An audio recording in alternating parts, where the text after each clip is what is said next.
TV चलो मिलकर देखें, कुकु टीवी सब्सक्राइब करना ना भूलें। रंजना कभी ब्रश नहीं करती थी। उसे कितनी बार उसके माँ बाप ने डांटा, लेकिन उसका कोई असर उस पर होता ही नहीं था, जिस कारण से उसके दांत पीले पीले हो जाते हैं। शादी के बाद अरे बहू, वैसे तो तुझ में कोई कमी नहीं है, पर तेरे दांत इतने पीले कैसे हैं बेटा? कैसे मतलब? कोई सर्जरी थोड़ी ना कराई है। वो तो क्या नाम, मैं ब्रश नहीं करती थी तो पीले हो गए। अब क्या करूं? आप कहें तो लाल करवा लूं या फिर काले? यार ये क्या है, क्यों माँ से लड़ रही हो? लड़ रही हूँ? अरे मैं लड़ रही हूँ या ये बोल रही है कि दांत पीले हैं, पीले। अरे तपस्या थोड़ी ना की है इन्हें पीले करने के लिए। बकायदा ब्रश नहीं किया है 20 साल तक, तब जाकर। छी, कैसी बात कर रही हो? ये उस वक्त तो पीले नहीं थे जब हम लोग तुम्हें देखने आए थे। अरे तब साफ करवा लिया होगा डेंटिस्ट के पास जाकर। अब देखो कैसे पीले पीले लग रहे हैं। रंजना सास की तरफ गुस्से से देखती है। फिर शुरू हो गई पीले पीले पीले। अरे पीले तो तब भी थे जब मेरे हाथ का रसगुल्ला उड़ा उड़ा कर खा रही थी और बोल रही थी, लड़की नहीं गुणों का खजाना दे रहे भाई साहब आप। खैर, अब वो लोग करते भी तो क्या करते, पीले दांत वाली बहू पल्ले पड़ी थी तो झेलना तो था ही। एक दिन कीर्तन में रंजना गाना गा रही थी।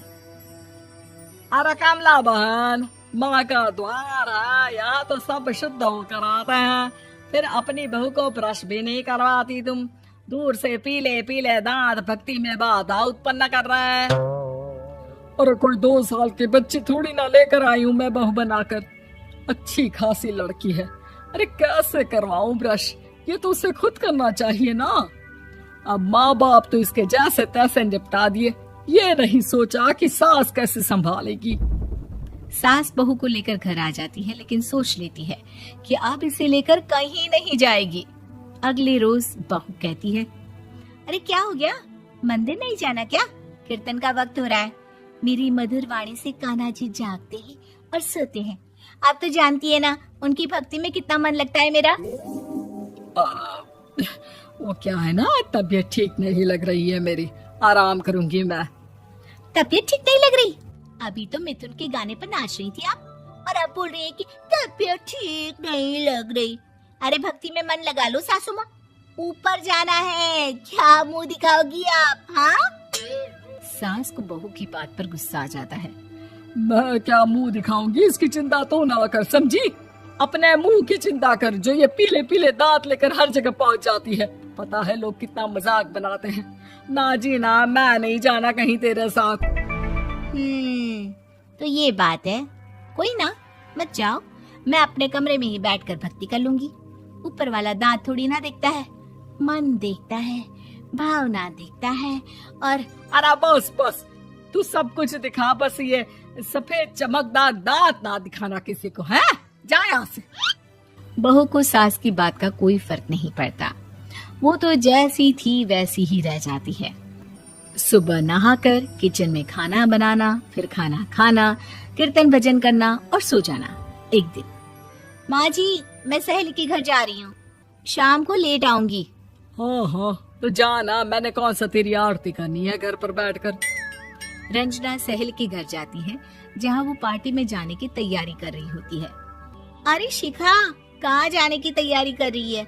मैं गलत वक्त पर आ गई क्या? अरे नहीं यार, उल्टा सही वक्त पर आ गया। मैंने ये साड़ी और ज्वेलरी निकाली है यार, शाम को इनके ऑफिस की एक पार्टी में जाना है। बताना कैसा लग रहा है ये सब? नहीं यार, इस ड्रेस के साथ तो वो वाली ज्वेलरी अच्छी लगेगी। हाँ हाँ सही बोल रही है, मैंने ध्यान ही नहीं दिया। वैसे तो हमेशा से मस्त फैशन सेंस रखती है। तो बड़ा जाती होगी ना पति के साथ पार्टी में। रंजना कुछ नहीं बोलती, बस सोचती है कि यार काश ये बात सही हो जाती। पर मैं क्यों नहीं जाती पार्टी में? क्या इन लोगों की कोई पार्टी होती नहीं होगी? रंजना घर आती है और रात में पति से सवाल करती है, एक बात बताइए, आप मुझे किसी पार्टी में क्यों नहीं ले जाते? क्या आपके यहाँ ऑफिस में पार्टी नहीं होती? पति बेचारा क्या कहता कि दांत पीले हैं तुम्हारे इसलिए। अरे कोई पार्टी होती नहीं हम लोगों के ऑफिस में, तो कहाँ से लेकर जाऊं? और मार्केट, मॉल, कहीं वीकेंड घूमना, कहीं तो। अरे यार, सारे हफ्ते में एक छुट्टी मिलती है, तो सोचता हूँ कि आराम ही कर लूं। क्यों? रंजना मन मार के रह जाती है। पहले कभी सास के साथ मंदिर जाया करती थी, लेकिन वो भी सास ने ले जाना बंद कर दिया। घर बैठी बैठी रंजना बोर हो जाती है। तभी उसे आइडिया आता है और वो मायके जाने का सोचती है। सासू माँ, 2 दिनों के लिए मम्मी के घर जा रही हूँ। अच्छा ठीक है, आराम से जा।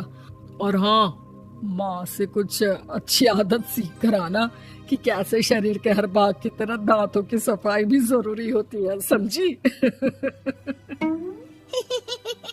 शुरू हो गई ना आप। वो लोग आपकी तरह नहीं है कि छोटी छोटी बात का बतंगड़ बना दे। उन लोगों के लिए मैं मायने रखती हूँ, ना कि मेरे पीले पीले दांत।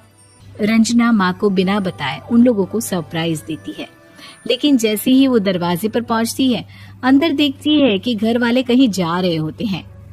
अब माँ, काश रंजना दीदी के दांतों वाली प्रॉब्लम नहीं होती, तो वो भी हम लोगों के साथ चलती ना बुआ जी की बेटी की शादी में। हाँ बेटा, लेकिन अब उसे कौन समझाए कि उसको उसके पीले दांत नहीं दिखते, लेकिन उसके आसपास के लोगों को कितना एम्बैरेसिंग फील कराते हैं। मुझे तो कितनी बार उसके स्कूल की टीचर ने शिकायत की कि उसके साथ कोई लड़की बैठना भी नहीं चाहती, और ना ही कॉलेज में कोई उससे बात करना चाहता था। लेकिन पता नहीं क्यों उसे ये बात समझ में ही नहीं आती।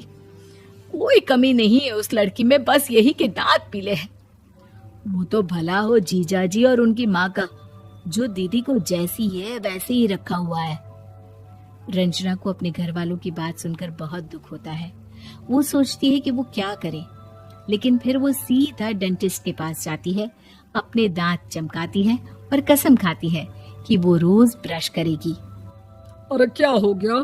तुम तो 2 दिनों के लिए गई थी ना, पर कोई ना, अच्छा है, चलो आ गई तो। रंजना सास के सामने आकर खड़ी हो जाती है और पूरी स्माइल करती है, उसके चमकदार दांतों को दिखाती हुई। हैं? चले मंदिर। माँ, मुझे माफ कर दीजिए, मैंने आप लोगों को बहुत एम्बैरेसिंग फील करवाया।